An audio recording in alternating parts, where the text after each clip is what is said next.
Have you ever wondered what is the difference between a fitness coach and a personal trainer? If so, you are not alone, and you're about to hear us discuss what we feel like is the difference between those two. Welcome back to MITTWORK University podcast. I'm one half of this amazing show. My name is Coach Fatboy Shrink, and my co-host Coach Oscar will meet us inside. Our goal with the show is very simple. We want to share fitness, boxing, education, and entrepreneurship. So if you are a one-on-one PT, a group class instructor, or a gym owner, I feel with the information that we are about to share with you, we can all win together. Today's episode is part 2 of a 2-part series with Coach Karla of Victory Boxing Studios, and she shares with us her thoughts on what it means to be truly a fitness coach and how that affects how she conducts herself with her clients, and also how it affects the way she builds long-term relationships with their clients. Quick side note, I recently heard something really profound from Alex Hermosi, and he had said that it's very easy to quit a gym or a trainer, but it's really hard to quit a relationship. Now, with that being said, let's get right into the good stuff, and let's hear Coach Karla drop the gems on what it truly means to be a fitness coach. It's so crazy because we've never had this conversation. The original idea for us to do this podcast, as Oscar said, was what drives us to keep doing our job, right? And I was recently thinking that when it comes to being a trainer, money can be good too, right? But this is a very grueling job, mentally, physically. And I was thinking to myself that it's impact. There has to be impact, because if not, then there's other ways to make money. Yeah, I think in terms of impact, you know what? The other day I saw something that a friend sent me, and he's like, "What's the difference between a trainer and then a coach?" Mm. And I feel like if you hear the word and this could just be me, but if I hear the word like trainer, I'm thinking I think an instructor, like a drill sergeant. Like a drill sergeant, yeah. If I hear the term coach, who's gonna get to know me on a personal level and still go over the material with, right. You know what I mean?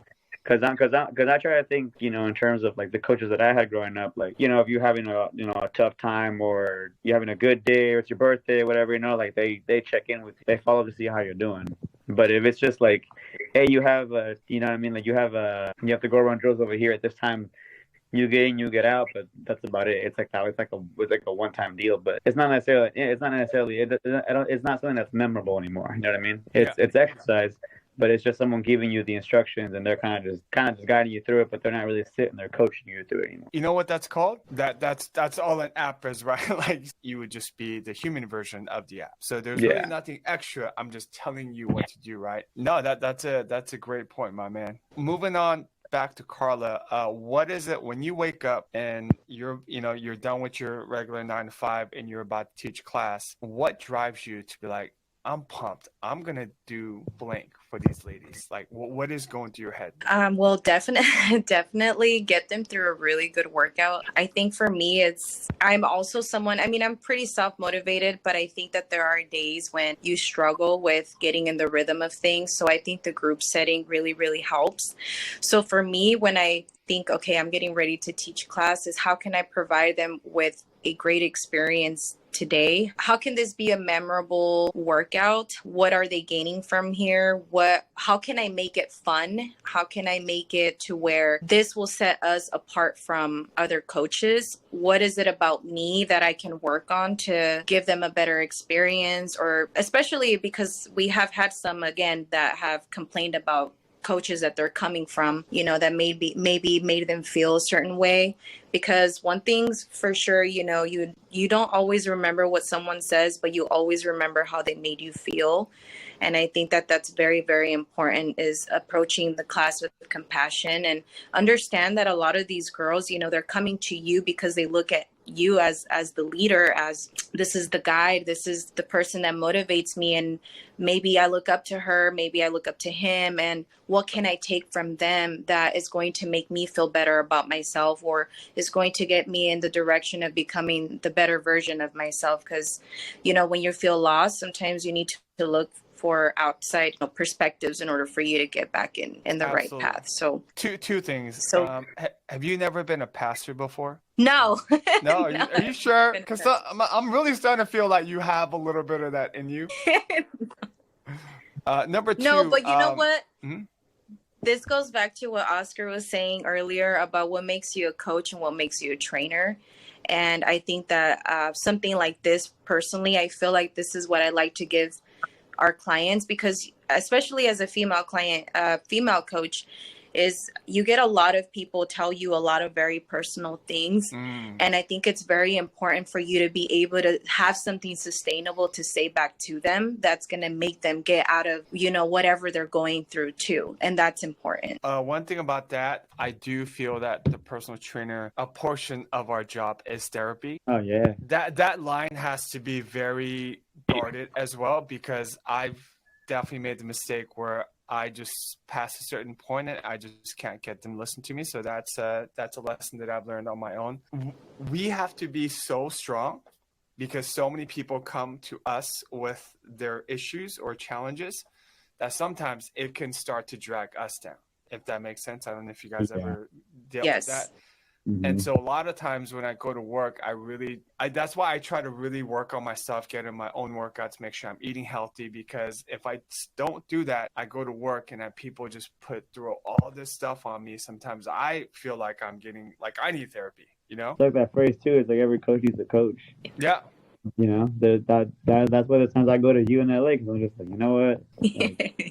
I love my environment, but man, there's some days that I get burnt, So I'm like, I need to go somewhere. I need to be able to go somewhere and be the student myself. You know what I mean? Absolutely. Like, where I can be in my own field. And I could feel like, I'm being me and not trying to be like a professional all the time. Yeah, absolutely, man. And I have a trainer like that for me as well. She's kind of like part mentor, part therapist, part business coach. I'll maybe go visit her maybe every 3 months or so, because I just need help with something, or I just kind of need to go, to be honest, vent a little bit, right? Because I know that because she's been through every spectrum of the business, from being a personal trainer to owning a gym, working for another gym. So I think it's very important as a trainer to have your own coach, whether that just be for therapy or for working out or. I have a question for Karla. Obviously, things are going real smooth for you. Like, what's something that what's something that you would eventually want to get into based off camp? Because I feel like camp right now might be a very good starting point. Like, is there anything else you might want to pursue? Once you feel like you've reached the level where you get really comfortable, and you may feel that you can take on more. Like, what's something that you would potentially want to get into? Well, I do have a couple business ideas that I would love to explore. Definitely would love to open up my own all women's gym, right, where we host boot camps. And I am a pole dancer, so I would definitely love to teach pole dance and maybe have a gym where we provide the best of both worlds. But more importantly, definitely create an environment for women that can come and not feel like they're being gawked at by men, because unfortunately you do hear about that a lot. Or even women that are so afraid to go into the gym because they maybe don't feel like they're good enough, or they just don't know where to start. I think that would be a really good foundation. And I feel like, because I'm very pro women, I just want to provide a space for women where they can come and do that. So that's definitely something that I'm looking into towards the future. I definitely don't think camp is going to be the end of it, but it's a really good start. And it's also where I'm gaining my experience as a coach. It's been a year for me. I've only been doing it for a year.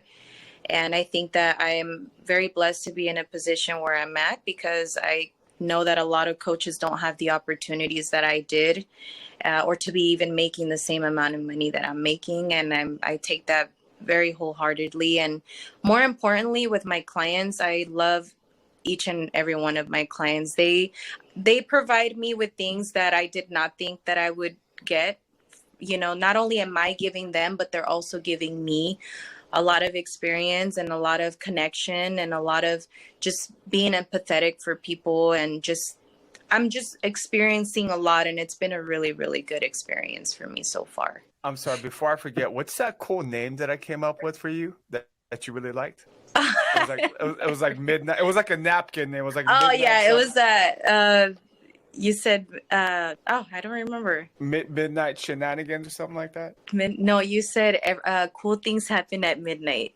Oh, or that's right. something That's like right. that. Cool. Yeah. Or I all like those that. exciting things happen at midnight or something That's like right. That's right. I think one thing that is very important in training that I feel like sometimes get talked about, but kind of brushed under the rug is enthusiasm, like your passion, that. right? So I think people are very smart and we are very good at smelling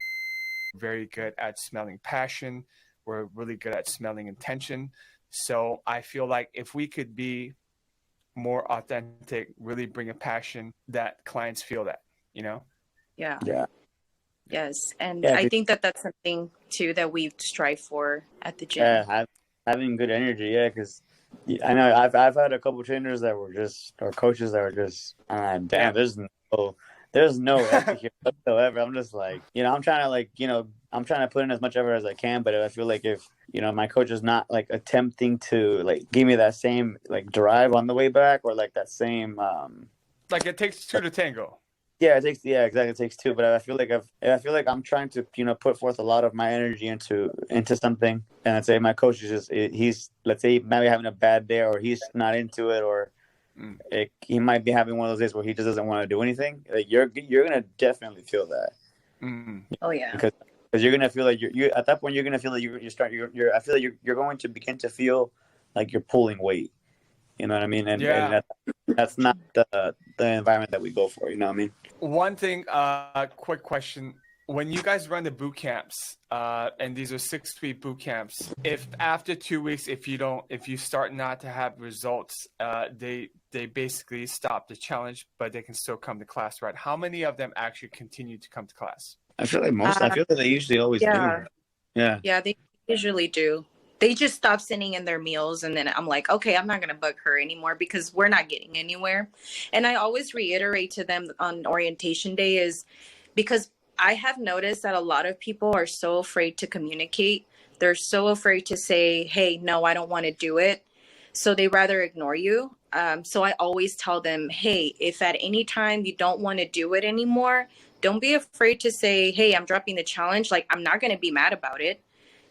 I'm not paying for it. These are not my results. This is your journey, and you do with it whatever you want to do. I'm only here to provide you with the tools. And usually when they drop the challenge, they still continue to attend class. They just don't do the meals and follow-ups with the scans and stuff. Can you re-sign up for the next boot camp with the challenge? Yeah, absolutely. Yes. Okay. Well, actually, this is because we're still learning, right? This last camp, we had somebody that just has been signing up for boot camps, and she hasn't been doing very well with her meals. So I'm still trying to figure out how to politely say, hey, if you sign up for the next challenge, I'm only going to give you 1 week trial. After that, I'm just done with trying to get you to get there, because at that point, to me, it's like you're not coachable. And I feel like it creates a very negative environment for myself and for you as the client, for me to constantly be harassing you for meals and hey, go run a mile and this. And it's just not something that I'm in the business for. And I am very honest with them, and I like to communicate with them how I feel, because I feel like they need to know that. And they also gives them the option to say, hey, you know what? I'm good. I'm not going to do the challenge. Yeah, because I think at the end of the day, the challenge is just it's just accountability. Right. You know? Yeah. And there is a substantial amount of people that are not accountable. You know what I mean? Like, and I remember this from competing too. Like, I had teammates that would like try to co-wait last second. You know what I mean? But it's because it's easier to ignore a problem than it is to take it head on. You know what I mean? And everyone's fitness journey is obviously never a straight line. There's bumps, there's curves, and sometimes it's easy just to be like, you know what, I'm just not gonna worry about it, and you know what I mean. You kind of keep going for it, but I feel that's more or less what the check-ins are for. It's just trying to we're just trying to pull people back into the line that they should be in. You know what I mean? It obviously doesn't always work, because every now and then you can tell somebody what to do, but like you can, like you said, we can lead a horse to water, but you can't make them drink. So I feel like even if we pull you back on the road, but you take off anyway, I mean, we can't do anything, you know? And, I think as being a coach, we have to be okay with the idea that not everybody can be helped. Yeah. It's almost an unfortunate idea, but it's something that is there, I feel, because obviously, we can't help everybody. The goal is always to help as many as you can. When you tell somebody that they have to, stop the challenge, and, there's definitely, because this is not a nonprofit organization, right? This is a for-profit business. Knowing that you guys may possibly lose some money, is this more of a brand move, as in like we just want to stand for results to the community? Is that part of the thinking? Actually, I don't think that that's something that we've really put too much thought into. Thankfully, as of right now, I've never had to tell somebody, hey, we're cutting you loose, like right now, but I think that just telling them, hey, if we don't continue to do this, like we're not going to reach the results that we want. And you've already expressed to me that you want to reach a certain goal, but you're not sending in your meals, you're not sending in your scans, or any of that is not conducive to positive results. And I think that they end up getting it, but a lot of the times they just drop the challenge, but they do still return, because again, I think that the approach in which we go about matters too, because I mean, you want to ease them into the idea that they're not coachable as easy as possible, if that makes sense. Like you don't definitely want to tell them like, hey, I can't do anything for you, but more so like it's your responsibility to make this the best experience possible, because I can't make you do something that you don't want to do. But we haven't had any, at least to my knowledge, we haven't had anybody not return because we dropped them from the challenge. No. Last two questions. Two things. When it comes to NutriShop InBody, is there a cost to you, or is that a sponsorship, or is that a trade? Partnership, actually. Yeah. It's more of a partnership. NutriShop, they were my sponsor for a long time when I was in the amateurs, but obviously once it's more business oriented, like the gentleman there, his name is it's an older guy named Howard, and he helps out our girls a lot too when they have gone to him, you know what I mean? Because like our clients in general from the gym get a discount with him anyway. Obviously we don't make any money off that, and I want to say even him as a store owner, I imagine he's losing profit by giving them discounts. You know what I mean? So I don't think there's necessarily I would say the trade would be, we refer people to him and he kind of helps them out and he sells his product, is what I would say more or less the deal is. But I want to say I wouldn't say that it's a sponsorship, because obviously it's not free, so I would say it's more of a partnership. Right. So how much do you guys pay for the InBodies? The scans are free. Oh, okay, got it.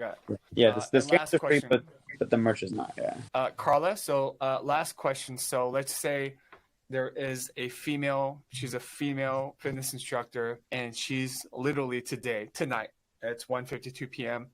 At 6 p.m. tonight, she is going to run her very first boot camp, and she is losing her mind. And if she came to you and said, Karla, like, man, I am tripping balls right now, or ovaries, what would you tell her? What is the one thing that you would tell her to kind of calm her down and just kind of set her right? Pretend. Pretend to be okay. Pretend to be okay. Walk in there like you own the place. Walk in there like you know what you're doing. Obviously know what you're doing, but own that place and make sure to be assertive. More than anything, set boundaries. And you're the leader. That's your class, and no one's gonna take that from you. So walk up in there like you own the building. That's pretty much just it. Beyonce. Just be a fitness Beyonce. I have one more question. Because we spoke about being assertive, I think this is very important, especially when you're running a boot camp in a crowded space. And people not being able to hear you can definitely be an issue. Is there something that you have done to work on your voice to kind of speak louder and enunciate? Has that ever been a thing? Actually, the first camp that I ever ran, I had a sore throat at the end of camp, because the gym's obviously a bigger space. There's fans going on, so you have to be really, really loud. There's music playing. Mainly if the girls are not listening, I usually just say, hey, are we listening? Are we listening? No, yes, no, maybe so. And then yes, no, and then yeah, we're listening. But I've never had to go to like an extreme to be heard or anything like that. And obviously, as a new trainer, when you're learning how to, phrase your descriptions and stuff, that is something that is a little bit challenging. Usually when I'm in a room with other people that I feel like I'm teaching them, I don't feel self-conscious about that. But in the beginning, when Oscar would be there, I would be like, oh my God, I feel like he's judging me. I feel like I'm saying this wrong. He's doing this, right? Yeah, I just felt like he was, but I'm sure he wasn't. It was just me and my being half and half. I was being observant, like, just to. Yes, yeah. I like that, Oscar. Yeah, I have to be observant because he was just trying to be helpful. That's all. Yeah. And I think I feel like I felt the need. I still sometimes do. You know what I mean? Because, we want to make sure that we make little to no mistakes, right? You know what I mean? Like, we want to be, we want to look professional. We want to look good. Doing what we're doing. You know what I mean? So I feel Absolutely. like, if I feel like the vocabulary might be wrong or the phrasing can maybe use better explanation, I feel like I might critique on it a little bit.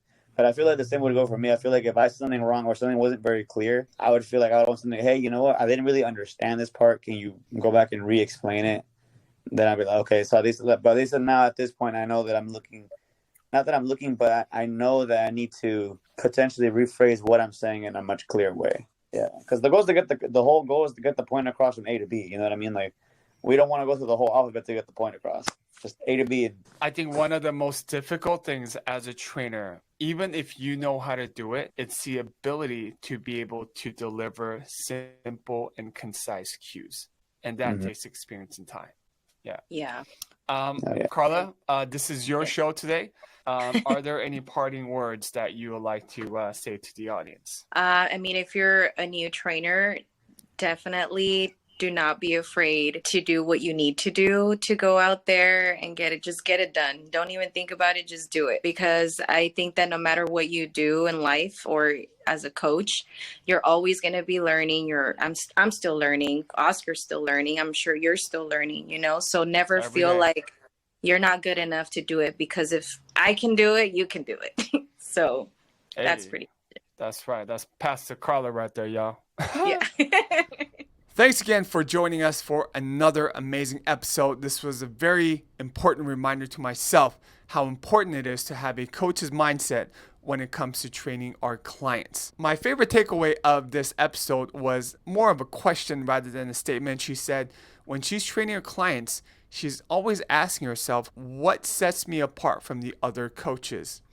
More than being competitive, this was more of a question on how she can be the best version of herself to her clients. Since that was my favorite takeaway, I would love for you guys to leave your MVTs down below in the comments. And what that stands for is your most valuable takeaway that you feel like has given you the most value in this episode. Lastly, if you feel that we have really delivered on our value today, please leave us a like, share this content with some of your fellow trainers, because sharing is caring. There's more than enough business to go around. And lastly, if you really feel like we delivered, then you can subscribe to our channel. And with that being said, we'll see you guys in the next episode. Peace.